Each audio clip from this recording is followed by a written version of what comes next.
행복한 안식일입니다. 저는 오늘 창세기 9장 1절에서 17절 말씀을 가지고 은혜를 나누기를 원합니다. 제가 본문의 말씀 읽도록 하겠습니다. 하나님이 노아와 그 아들들에게 복을 주시며 그들에게 이르시되 생육하고 번성하여 땅에 충만하라. 땅의 모든 짐승과 공중의 모든 새와 땅에 기는 모든 것과 바다의 모든 물고기가 너희를 두려워하며 너희를 무서워하리니 이것들은 너의 손에 붙였음이라. 모든 산동물은 너희의 먹을 것이 될지라. 채소같이 내가 이것을 다 너희에게 주노라. 그러나 고기를 그 생명되는 피채 먹지 말 것이니라. 내가 반드시 너희의 피 곧 너희의 생명의 피를 찾으리니 짐승이면 그 짐승에게서 사람이나 사람의 형제면 그에게서 그 생명을 찾으리라. 다른 사람의 피를 흘리면 그 사람도 피를 흘릴 것이니 이는 하나님이 자기 형상대로 사람을 지으셨습니다. 너희는 생육하고 번성하여 땅에 가득하여 그 중에서 번성하라 하셨더라. 하나님이 노아와 그와 함께한 아들들에게 말씀하여 이르시되 내가 내 언약을 너희와 너희 후손과 너희와 함께한 모든 생물 곧 너희와 함께한 새와 가축과 땅의 모든 생물에게 세우리니 방주에서 나온 모든 것 곧 땅의 모든 짐승에게니라. 내가 너희와 언약을 세우리니 다시는 모든 생물을 홍수로 멸하지 아니할 것이라. 땅을 멸할 홍수가 다시 있지 아니하리라. 하나님이 이르시되 내가 나와 너희와 및 너희와 함께하는 모든 생물 사이에 대대로 영원히 언약을 세우는 언약의 증거는 이것이니라. 내가 내 무지개를 구름 속에 두었나니 이것이 나와 세상 사이의 언약의 증거니라. 내가 구름으로 땅을 덮을 때에 무지개가 구름 속에 나타나면 내가 나와 너희와 및 육체를 가진 모든 생물 사이에 내 언약을 기억하리니 다시는 물이 모든 육체를 멸하는 홍수가 되지 아니할지라. 무지개가 구름 사이에 있으리니 내가 보고 나 하나님과 모든 육체를 가진 땅의 모든 생물 사이의 영원한 언약을 기억하리라. 하나님이 노아에게 또 이르시되 내가 나와 땅에 있는 모든 생물 사이에 세운 언약의 증거가 이것이라 하셨더라. 방주에서 노아와 그의 가족들과 짐승들이 나왔습니다. 그들이 첫 번째로 본 세상은 어떤 세상이었을까요? 폐허였습니다. 집도 없습니다. 도시와 문화도 없습니다. 농사일하던 과수원도 밭도 없었습니다. 어디에서 살아야 하며 무엇을 먹으며 살아야 할지 막막하였을 것입니다. 그러나 노아와 그의 가족은 그러한 상황에서 처음 한 일이 복종하는 일이 아니라 제단을 쌓는 일이었고 하나님께 제사를 드린 것입니다. 하나님께서는 그 제물의 향기를 기뻐 받으셨습니다. 그리고 그들에게 복을 주시면서 언약을 하시는 내용이 오늘 말씀의 내용입니다. 오늘 말씀의 제목은 홍수의 세상을 위한 하나님의 준비입니다. 하나님은 다시 인류가 생육하고 번성하여 땅에 충만할 수 있도록 안전 그물망을 만드셨습니다. 그것을 우리는 율례라고 합니다. 하나님은 인간의 안전을 위해 율례를 제정하신 이야기가 1절에서 7절의 말씀입니다. 하나님은 죄인들을 오래 참으시겠다라고 하는 약속을 하십니다. 그게 언약입니다. 당신의 약속을 보증하기 위해서 언약의 증거인 무지개를 제공하는 그러한 내용이 8절에서 17절의 내용입니다. 먼저 그 율례를 정하시는 부분부터 좀 살펴보기를 원합니다. 노아는 새로운 아담입니다. 하나님은 아담에게 말씀하셨던 것을 이제는 노아와 그의 아들들에게 말씀하십니다. 복을 주시며 그들에게 이르시되 생육하고 번성하여 땅에 충만하라. 생육하고 번성하라는 명령이 이 바깥을 둘러치는 틀을 구성합니다. 그래서 1절과 7절에 같은 말씀이 반복됩니다. 그리고 그 실질적인 율례의 내용이 2절에서 6절까지의 말씀입니다. 노아가 그와 함께 방주에서 나온 힘센 맹수들을 바라보았을 때 모두 8빈 그의 가족들이 그들에게 멸절당하지 않을까 두려워하였다. 그러나 주께서는 한 천사를 보내사 그분의 종에게 보증의 기별을 주셨다.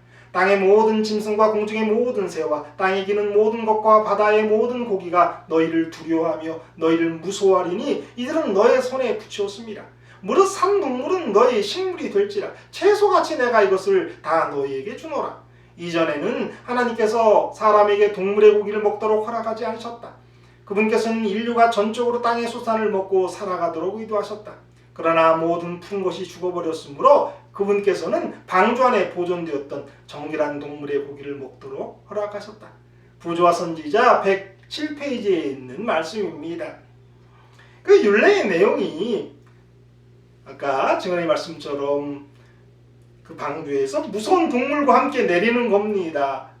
그 무서운 동물이 아주 많았겠죠. 그래서 노아의 가족들은 두려워했는데 하나님의 천사를 보내셔서 이제 짐승들이 사람을 무서워하게 될 것이다라고 말씀하시는 거죠. 그래서 2절에 너희를 두려워하여라고 말씀하십니다. 분명히 홍수전에 모든 육체가 타락했을 때, 말씀 그대로 보면 육체의 행위가 타락했을 때 동물들도 그들의 창조의 그 섭리를 벗어나서 인간을 두려워하지 않았을 것이다 라고 우리가 생각할 수 있습니다. 창세기 6장 12절에 이런 말씀이 있는데요. 하나님이 보신즉 땅이 부패하였으니 이는 땅에서 모든 혈육 있는 자의 행위가 부패함이었더라. 여기 모든 땅에서 모든 혈육 있는 자의 행위가 부패하였다라고 할 때에 이 모든 혈육 있는 자에 사람만을 포함하고 있다라고 생각하지 않습니다. 그래서 많은 학자들이 여기 이 모든 혈육에 어떤 짐승들도 다 포함되고 그 짐승들도 하나님의 창조의 섭리를 떠나서 부패했었다라는 거죠. 그러니까 아마 노아홍수 전에는 이 맹수들이 인간을 공격하고 또 인간을 잡아먹는 그런 일들이 있었을 것이다라고 우리가 생각할 수가 있습니다. 인간의 죄에도 불구하고 하나님은 이제 동물에 대한 인간의 지배권을 확증하시고 더욱 공고히 하시는 그러한 장면입니다. 두 번째로 육식을 허락하셨습니다. 먹고 남은 아니면 당장 씨 뿌려서 먹을 수 있는 씨앗들이 방주에는 준비되었을 것입니다. 그러나 그것 가지고는 당장 살아내기는 부족합니다. 그래서 우리 하나님은 육식을 허용하셨습니다. 모든 산 동물을 다 너희에게. 이 3절과 4절에 나타난 패턴은 창세기 2장 16절에서 17절의 패턴과 똑같습니다. 이 첫 번째는 관대한 허용이 주어집니다. 그래서 동산 각종 나무, 모든 나무의 실과를 먹으라고 하셨어요. 또 오늘의 본문에도 모든 산 동물을 먹을 수 있도록 허락하시죠. 이어 하나의 금지가 나옵니다. 선악을 알게 하는 나무의 열매는 먹지 말라고 하셨고요. 오늘의 본문에서는 고기를 그 생명되는 피채 먹지 말라는 말씀이 나옵니다. 그러니까 똑같은 패턴이 이루어지는 거죠. 관대한 허용과 이어지는 하나의 금지이란 패턴이 나옵니다. 하나님이 선악과를 따먹지 말라 한 것과 피를 먹지 말라 하신 이유가 있습니다. 그것은 하나님께서 모든 것의 주인이시고 생명의 주인이신 것을, 그리고 우리는 그저 피조물이다라는 것, 그분의 섭리와 뜻과 명령 아래서 살아야 함을 기억하도록 하시기 위함입니다. 그러니까 우리가 육식을 하더라도 그런 가운데에서 피를 구분하면서 우리가 하나님의 명령 아래서 사는 존재임을 우리가 기억해야 된단 말이에요. 또 다른 피를 짐승을 먹도록 허락하신 피를 금하셨지만은 육식을 허락하신 이유가 인간의 수명을 줄이기 위해서 허락하셨다라고 보기도 합니다. 육식을 허락받은 인류의 수명이 급격하게 떨어지게 됩니다. 그래서 하나님께서는 죄 많은 인간이 오래 사는 것 원치 않고 오래 살면서 죄 짓는 걸 원치 않으셨기 때문에 육식을 허락하심으로 인간의 수명을 줄이시고, 그래서 이 세상에 좀 더 이렇게 자기 수명이 떨어졌으니까 우리가 지난번에 살펴본 것처럼 자기의 생명을, 영생을 더 갈구하게 하시는 그런 이유도 있습니다. 여기 산동물을 먹으라고 하셨습니다. 우리가 이 말씀을 통해서 죽은 짐승이 허용되지 않았던 것을 보게 되죠. 이스라엘 백성을 출애굽한 이후에 하나님께서 그들에게 죽은 채 발견된 짐승을 먹는 일을 금지하십니다. 레위 11장 40절, 신명기 14장 21절입니다. 그러니까 하나님은 피채 먹지 말라고 하셨습니다. 피는 생명을 상징합니다. 생명은 하나님께로부터 온 겁니다.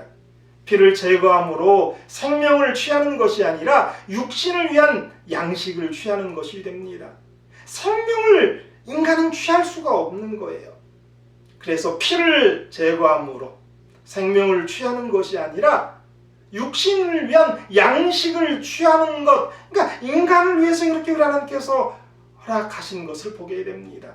이 말씀은 피를 금하는 성경의 많은 구절 가운데 첫 번째 성경절입니다. 피를 먹는 것을 금한 것과 생명을 취한 것, 그러니까 살인하는 것을 금하신 것은 출애굽한 이후에 모세를 통해서 주어진 시내산의 명령이 아니라 노아에게 주신 계명임을 우리는 알 수 있습니다.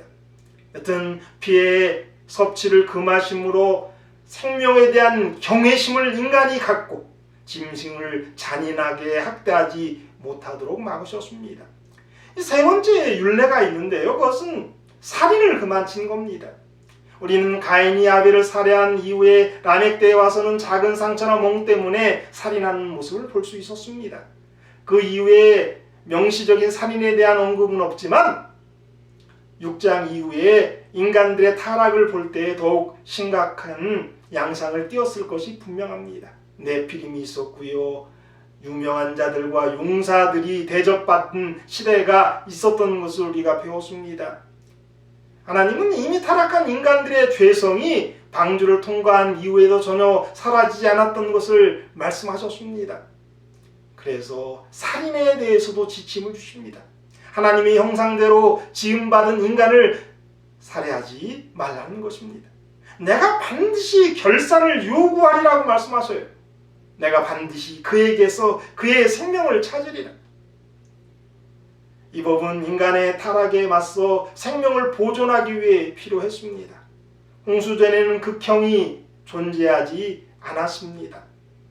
그리고 짐승들이 타락해서 사람들을 해하는 일이 있었습니다.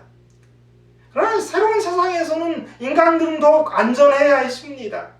그것이 하나님의 사랑입니다. 그래서 이러한 명령들을 주신 겁니다. 그래서 짐승도 사람의 생명을 해하게 되면 죽임을 당해야 했습니다. 짐승의 피는 음식을 섭취하기 위해서 흘릴 수는 있지만 인간의 피는 흘릴 수 없다. 예배가 있다면 그 살인에 대한 대가를 치를 때만 있을 뿐이다라고 우리 하나님이 말씀하신 것입니다. 다른 인간을 죽이는 것, 곧 살인을 하는 것은 하나님의 형상을 지닌 자를 멸하는 것입니다. 따라서 사람이 하나님의 형상으로 창조되었다는 사실, 이 사실을 통해서 우리는 인간 하나를 정말 잘 대해야 되고 하나님처럼 대해야 한다는 거죠. 그래서 오늘의 말씀이 사형에 대한 고전적인 근거의 구절이 되어 왔다는 것 우리는 알 수가 있습니다. 그래서 살인에는 동해 보복법이 적용됩니다. 똑같은 보복이 적용되는 거죠. 고대의 세계의 다른 법의 조항과 달리 우리 하나님의 명령은요, 도는 살인자를 속량할 수가 없었습니다. 고의로 살인죄를 범한 살인자는 생명의 속전을 받지 말고 반드시 죽일 것이며, 민수기 35장 31절의 말씀이래요. 그러니까 사람의 생명은 돈으로 갚을 수가 없는 거예요. 그래서 예수님이 돌아가셔야 했습니다. 살인자들을 위해서. 사람을 죽인 것은 사람의 죽음으로만 갚아야 했던 거죠. 살인이 꼭 사람을 죽인 것만이 아님을 우리는 압니다. 예수님께서 형제를 미워하는 것이 살인이라고 말씀하셨습니다. 그렇기 때문에 우리 모두가 다 살인자예요. 그래서 우리 모두도 다 죽을 수밖에 없어요. 그런 우리를 위해서, 그런 살인자인 우리를 위해서 죽을 수밖에 없는 우리를 위해서 예수님께서는 그래서 피 흘려 돌아가셔야 했던 것입니다. 여기에도 다 이란 예수님의 대속적 죽음의 의미가 살인하지 말라는 말씀에도 다 들어있음을 보게 됩니다. 하나님은 세 가지 복을 주셨습니다. 생육하고 번성하여 땅에 충만하라. 생존의 복을 주셨습니다. 또 지금까지는 채소만 먹었는데 육식을 허락하셨습니다. 또 죄를 짓기 전과는 달리 죄 지은 후 세상에는 서로 죽이고 속고 속이는 심각한 상황이 생겨났습니다. 모두가 적이었습니다. 그래서 하나님께서는 서로 살인하지 못하도록 보호장치를 마련해 주시는 것입니다. 두 번째 부분 보도록 하겠습니다. 홍수로 폐허가 된 세상으로 나온 노아의 가족에게는 염려스러운 점도 많았지만 두려움도 많았습니다. 무엇보다도 홍수에 대한 기억이 이들에게는 씻을 수 없는 두려움이 되었을 것입니다. 아름다웠던 세계, 그 많던 우리 하나님의 피조물들, 동물들이 다 죽고 없습니다. 폐허가 된 땅에 홍수의 흔적만 가득했습니다. 그래서 하나님께서는 그들의 그 마음을 치유하시기 위해서, 그들에게 두려움을 없애기 위해서 무지개로 그들에게 약속하십니다. 하나님이 홍수로 세상을 다시 멸하는 일이 없을 것이라고 말로 하시는 것으로도 충분했을 것입니다. 그러나 하나님은 언약을 하세요. 약속을 하세요. 거기다가 이 언약의 징표까지 주십니다. 말로만 하시는 것이 아니라 언약을 맺고 약속을 하고 언약의 징표를 주시는 하나님을 보게 됩니다. 사람을 그래서 편안하게 해주시고 세상 담대하게 살 수 있도록 해주시는 거죠. 우리도 하나님의 마음으로 사람들을 대해야 합니다. 그런데 오늘날의 세상은 말로도 때우려 하지 않는 세상이에요. 그래서 말로도 뭘 하지 않아야 해요. 약속은 더구나 할 수 없죠. 글로 남길 수는 없죠. 녹음으로 남기거나 녹화되는 것 두려워하죠. 약속의 증표, 거기에다가 더 추가적인 그런 선물, 사랑, 이런 거는 상상할 수도 없는 그런 세상입니다. 그러나 우리 하나님은 말로 하신 것이 아니고요, 약속하셨고요, 약속의 증표인 무지개까지 주셨습니다. 약속을 지키시는, 책임을 지시는 그런 하나님의 모습을 보게 됩니다. 하나님의 사람들은 이런 하나님과 같은 그런 모습을 보여야 합니다. 우리는 말로도 충분하게 그 사람들을 위로하고요, 정말 약속을 해야 돼요. 정말 약속을 하고 그 약속을 남기고 거기에다가 약속의 증표, 거기에 더해지는 그런 선물까지도 줄 수 있는 저와 여러분이 되기를 바랍니다. 그것이 하나님의 사람들이 하나님처럼 살아가는 모습이어야 되지 않겠습니까? 하나님은 그런 사람들을 분명 기뻐하실 것입니다. 이 무지개라고 하는 단어는 히브리어로 단순하게 활로 읽힙니다. 그러니까 무지개가 활 같잖아요. 이 활은 전쟁 무기고 사냥 도구입니다. 이 고대의 근동 신화에서는 활 모양의 별은 신들의 적개심과 관련되어 있습니다. 여기서 그 용사의 활이 땅에 들려 공중에 걸려 있는 것이 무지개입니다. 골라인은 이렇게 말했습니다. 신적 호전성과 적대감의 상징이 하나님과 사람 사이의 화해의 표시로 바뀌었다. 살인 무기가 화해의 표시로 바뀐 것, 그것이 무지개다라는 거예요.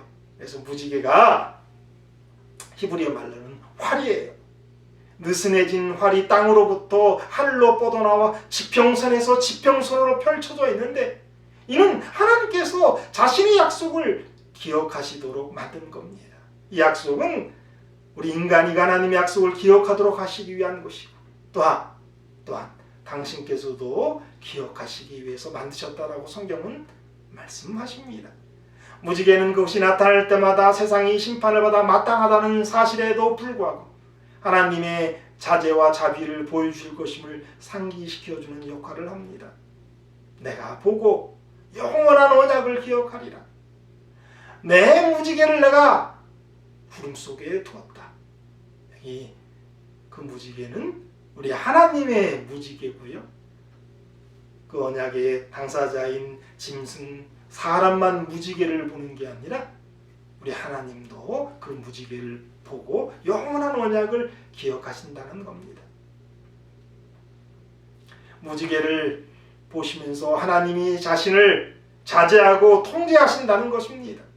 하나님의 돌보심을 못 믿는 우리를 위해 증표를 주시고 우리도 하나님도 확인하도록 하신 것입니다. 그러므로 무지개는 우리를 얼마나 귀히 여기시는가 하는 약속의 증표입니다.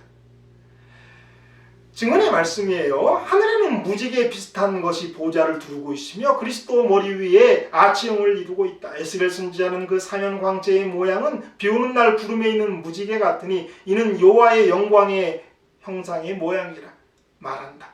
계시자 요는 보라 하늘에 보좌를 베풀었고 그 보좌 위에 앉으신 이가 있는데 또 무지개가 있어 보좌를 둘렀는데 그 모양이 녹보석 같다라고 선언하였다.